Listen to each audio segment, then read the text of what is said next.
Why smart people are often unhappy. The more intelligent a person becomes, the more miserable they often seem to be. You can walk into any university philosophy department and find brilliant minds tangled in knots of existential dread. Visit a gathering of intellectuals and you'll hear conversations dripping with cynicism, fatigue, and world weariness. It makes you wonder, why is it that the gift of intelligence so often seems to come wrapped with the curse of unhappiness? Now, the answer might surprise you.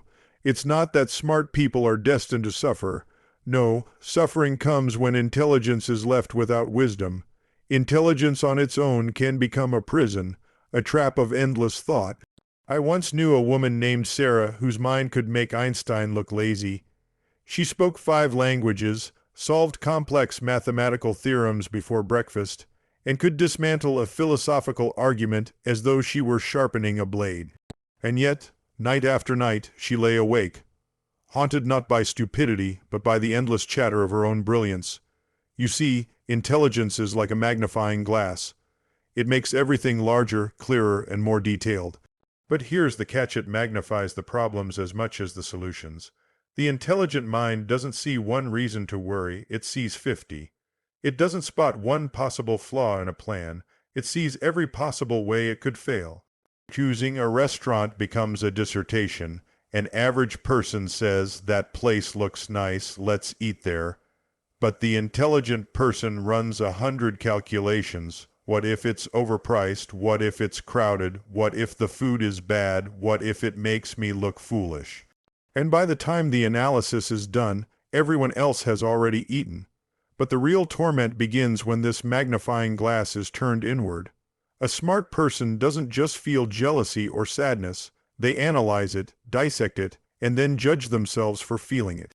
It becomes an endless committee meeting in the mind, one thought pulling apart another, then another. Ordinary people feel something, live it, and let it pass, but the clever person turns it into a crisis of meaning. And here lies another trap. Intelligent people live so much in their heads that they forget how to live in their bodies. They can describe the biochemistry of an orgasm, but cannot surrender to the joy of it. They can lecture on the psychology of laughter, but laugh themselves only with difficulty. I once saw a physicist at a party. While everyone else danced and lost themselves in the music, he stood in the corner analyzing the acoustics of the room and theorizing about the evolutionary purpose of dance. He understood everything about the party except how to enjoy it. This is the tragedy of the perpetual observer, always watching life, rarely living it. But when intelligence ripens into wisdom, something shifts.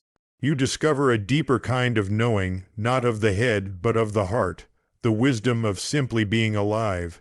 This is not the intelligence that solves problems, but the intelligence that dissolves them. The intelligence that knows when to think and when to stop thinking, when to analyze and when to accept, when to figure it out and when to simply let life be. So why are smart people often unhappy? Because they mistake thinking for living. But they don't have to be. The choice is always there, to step out of the prison of the mind and into the freedom of the moment. And perhaps the greatest intelligence of all is realizing that sometimes the smartest thing you can do is nothing at all. To sit quietly, breathe, and simply exist. For in that silence, your brilliant mind finally gets the vacation it has long been begging for.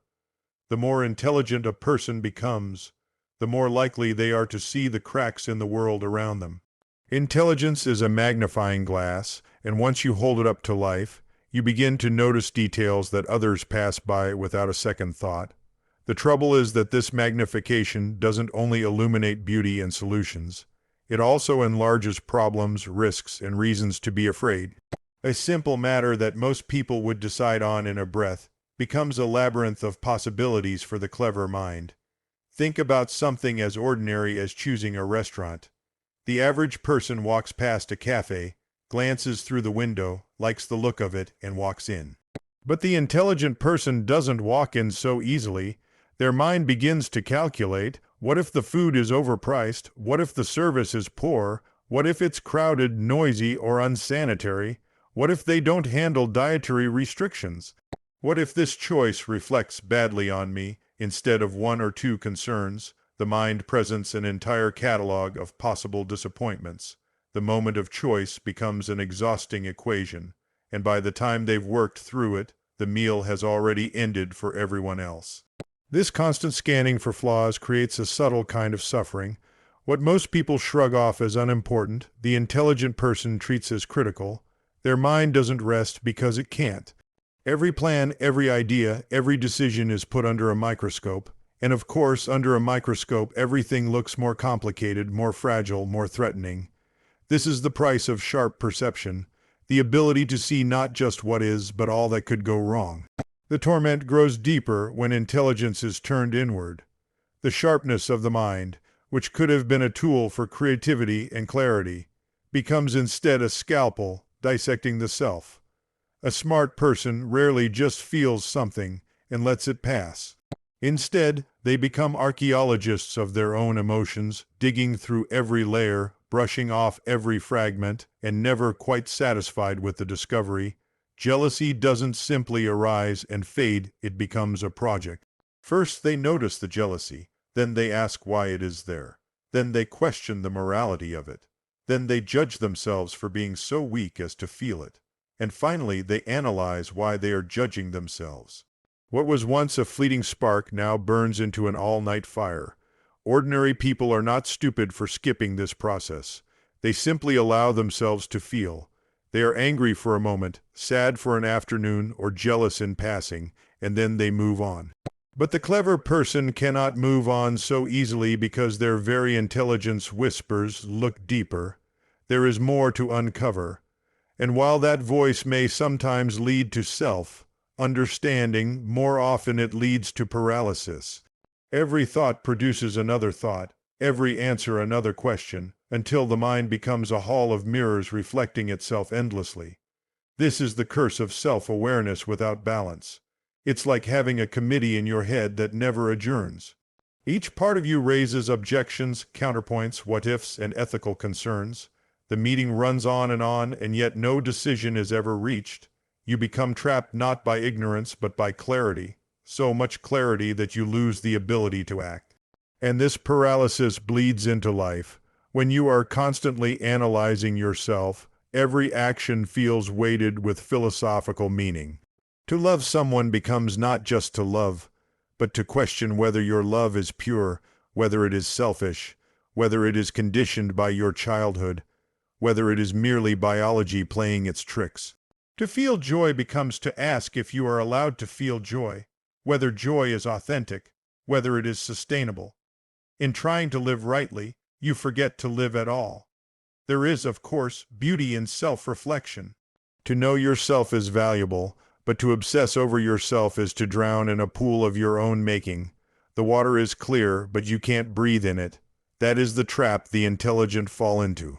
They confuse endless examination with understanding, as if the self were a riddle to be solved rather than a song to be sung. True wisdom lies not in analyzing every note, but in letting the music play. There is another weight that intelligence often carries, and it comes from living too much in the head and too little in the body. The intelligent person has built such a vast palace of thought that they spend most of their days wandering its corridors. They analyze, categorize, and calculate endlessly, yet in the process, they forget something essential, that life is not just an idea to be examined, but an experience to be lived. They can explain the chemistry of a kiss, but struggle to lose themselves in the tenderness of it. They know the evolutionary purpose of laughter, but find it difficult to laugh with abandon. They understand the biomechanics of dancing, but stand stiff at the edge of the floor, watching others move with a freedom they secretly envy. This imbalance creates a strange irony. The smarter the mind, the harder it becomes to simply be. A person who has studied happiness can tell you about dopamine and serotonin, about mindfulness techniques and cognitive distortions, and yet they may still lie awake at night restless, unable to feel the very thing they understand so well. The mind becomes so active, so dominant, that it drowns out the body's quiet wisdom. Hunger, joy, pleasure, rest. These are not intellectual problems to solve. They are rhythms to follow, songs to be danced to. But the intelligent mind interrupts with questions. Am I enjoying this enough? What does this mean? How will this affect me later? And in the very act of asking, the experience slips through their fingers. I once watched a physicist at a party, a man brilliant beyond measure. While the room filled with music and laughter, he stood silently in the corner, studying the acoustics of the hall, tracing the geometry of sound, theorizing about the evolutionary purpose of dance. Everyone else was caught in the moment, faces flushed, voices raised, bodies moving in the abandon of joy. He understood everything about the party except how to enjoy it. He was a spectator of life, not a participant. And this is the quiet tragedy. Intelligence can make us observers instead of experiencers, always watching, always analyzing, always standing a little outside of life. It feels safe there, but it is lonely. You understand everything, but you taste nothing. True wisdom, however, invites the mind back into the body. It whispers that the purpose of dancing is not to analyze rhythm, but to lose yourself in it. The purpose of laughter is not to understand why it evolved, but to surrender to its sound. The body does not ask for theories. It asks for presence. To live fully is not to abandon thought, but to remember that thought is only part of being human. The rest of you longs not for explanations, but for experience. And until intelligence learns to bow to that truth, the brilliant mind will continue to starve in the midst of life's feast. There comes a point when a person begins to see that intelligence and wisdom are not the same thing. Intelligence solves problems, yes, but wisdom has the strange ability to dissolve them altogether. An intelligent mind looks at life like a chessboard, always calculating the next move, anticipating every possibility, determined to avoid mistakes. Wisdom sees the same board, but realizes that winning and losing are both part of the same game, and that the game itself is to be enjoyed rather than conquered. Intelligence is sharp, quick, restless. It always wants to know more, to refine, to master. Wisdom is slower, gentler, and far more profound. It knows that some questions don't need an answer, and some burdens fall away the moment you stop trying to carry them. The reason many intelligent people suffer is because they stop at intelligence and never let it ripen into wisdom. They collect knowledge but do not transform it into understanding. They are forever sharpening the blade of thought but rarely learn when to put the blade down. It is like a man who keeps polishing a mirror, so intent on the cleaning that he never stops to look at the reflection. The mind becomes endlessly busy, and yet no peace is found. Wisdom, on the other hand, knows when enough is enough. It does not abandon thought, but places it in its proper place.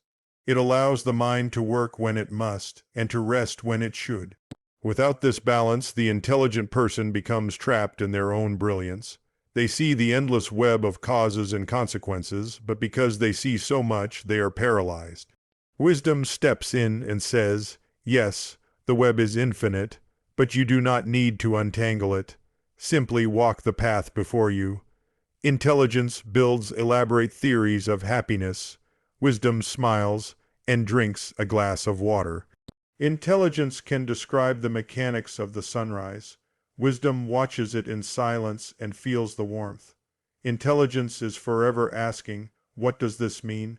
Wisdom replies, not everything has to mean anything at all, it can simply be. And so the deepest form of intelligence is not the one that piles up answers, but the one that knows when to stop asking questions. It is not the frantic energy of the search, but the calm recognition of arrival. The wise person understands that life is not a riddle to be solved, but a mystery to be lived. They carry knowledge lightly, like a tool, not a burden. They know when to use it and when to put it aside, the way you might use a map to reach a destination, but then fold it up once you arrive. This is the step many brilliant minds never take. They believe that more thought will bring relief, when in truth it is the letting go of thought, the softening of it, that opens the door to peace. Intelligence fills the cup. Wisdom teaches you how to drink. Happiness is not the prize for being clever. It is not waiting at the end of an equation or hidden in some complicated theory. Many intelligent people miss this because they assume that the sharper their mind becomes, the closer they will get to joy. They read more, learn more, question more, but instead of peace, they find themselves more restless than ever. The truth is that happiness doesn't arrive through brilliance, it arrives through balance. It comes when the mind learns to step back, when thinking and being are allowed to share the same space.